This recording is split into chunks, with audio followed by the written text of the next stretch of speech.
Les carnets.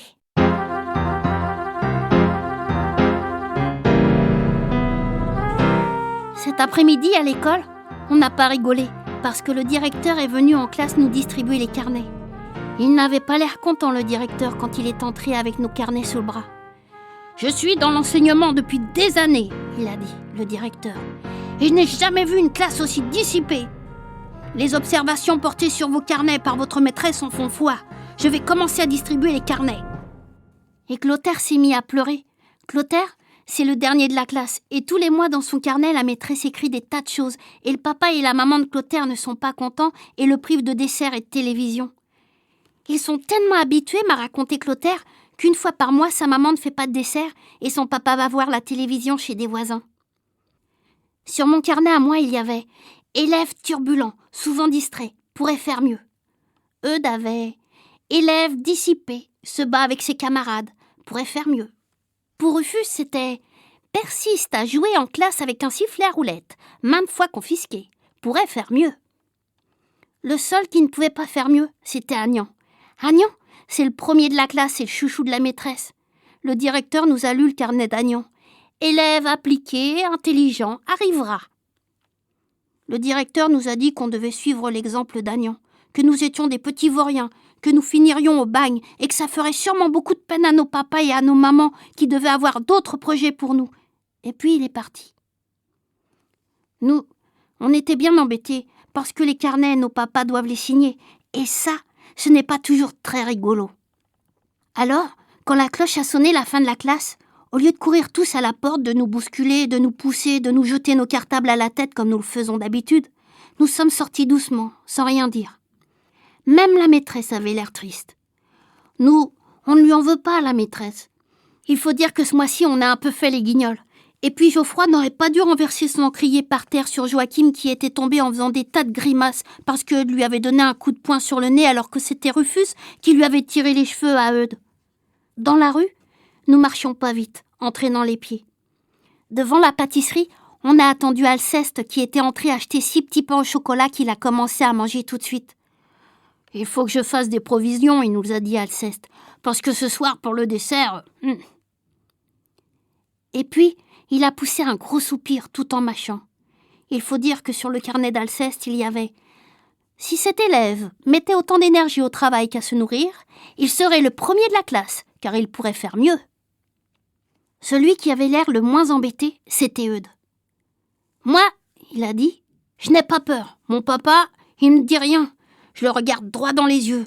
Et puis lui, il signe le carnet. Et puis voilà. » Il a de la veine, Eudes. Quand on est arrivé au coin, on s'est séparés. Clotaire est parti en pleurant, Alceste en mangeant, et Rufus en sifflant tout bas dans son sifflet à roulette. Moi, je suis resté tout seul avec Eudes. « Si t'as peur de rentrer chez toi, c'est facile, » m'a dit Eudes. « Tu viens chez moi et tu restes couché à la maison. » C'est un copain, Eudes. Nous sommes partis ensemble et Eudes m'expliquait comment il regardait son papa dans les yeux. Mais plus on s'approchait de la maison de Eudes, moins Eudes parlait. Quand on s'est trouvé devant la porte de la maison, Eudes ne disait plus rien. On est resté là un moment, et puis j'ai dit à Eudes « Alors, on entre ?» Eudes s'est gratté la tête, et puis il m'a dit « Attends-moi un petit moment, je reviendrai te chercher. » Et puis Eudes est entré chez lui. Il avait laissé la porte entr'ouverte. Alors, j'ai entendu une claque, une grosse voix qui disait « Au lit, sans dessert, petit bon à rien !» Et Eudes qui pleurait. Je crois que pour ce qui est des yeux de son papa, Eudes n'a pas dû bien le garder. Ce qui était embêtant, c'est que maintenant, il fallait que je rentre chez moi. J'ai commencé à marcher en faisant attention de ne pas mettre les pieds sur les raies entre les pavés. C'était facile parce que je n'allais pas vite. Papa, je savais bien ce qu'il me dirait.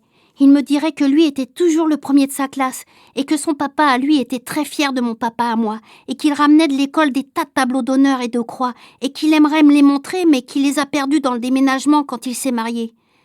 Et puis papa me dirait que je n'arriverais à rien, que je serais pauvre et que les gens diraient « Ça c'est Nicolas, celui qui avait des mauvaises notes à l'école » et il me montrerait du doigt et je les ferais rigoler. Après, Papa me dirait qu'il se saignait aux 4 veines pour me donner une éducation soignée et pour que je sois armée pour la vie et que moi, j'étais un ingrat et que je ne souffrais même pas de la peine que je faisais à mes pauvres parents et que je n'aurais pas de dessert. Et pour ce qui est du cinéma, on attendra le prochain carnet. Il va me dire tout ça, mon papa, comme le mois dernier et le mois d'avant. Mais moi, j'en ai assez. Je vais lui dire que je suis très malheureux. Et puisque c'est comme ça, eh bien, je vais quitter la maison et partir très loin.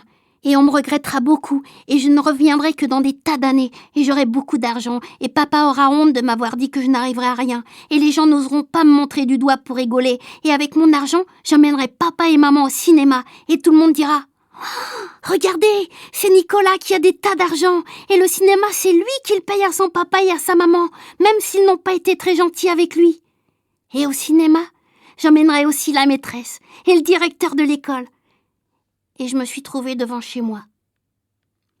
En pensant à tout ça et en me racontant des chouettes histoires, j'avais oublié mon carnet et j'avais marché très vite. J'ai eu une grosse boule dans la gorge et je me suis dit que peut-être il valait mieux partir tout de suite et ne revenir que dans des tas d'années. Mais il commençait à faire nuit et maman n'aime pas que je sois dehors quand il est tard. Alors je suis entrée. Dans le salon, papa était en train de parler avec maman. Il avait des tas de papiers sur la table devant lui et il n'avait pas l'air content. « C'est incroyable, disait papa. À voir ce que l'on dépense dans cette maison, on croirait que je suis un multimillionnaire. Regarde-moi ces factures, cette facture du boucher, celle de l'épicier. Oh, bien sûr, l'argent, c'est moi qui dois le trouver. » Maman n'était pas contente non plus. Et elle disait à papa qu'il n'avait aucune idée du coût de la vie et qu'un jour, il devrait aller faire les courses avec elle et qu'elle retournerait chez sa mère et qu'il ne fallait pas discuter de cela devant l'enfant. Moi, alors, j'ai donné le carnet à papa.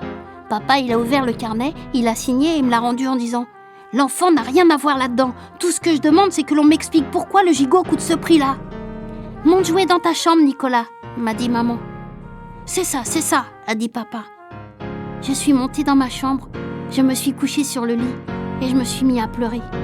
C'est vrai ça, si mon papa et ma maman m'aimaient, ils s'occuperaient un peu de moi.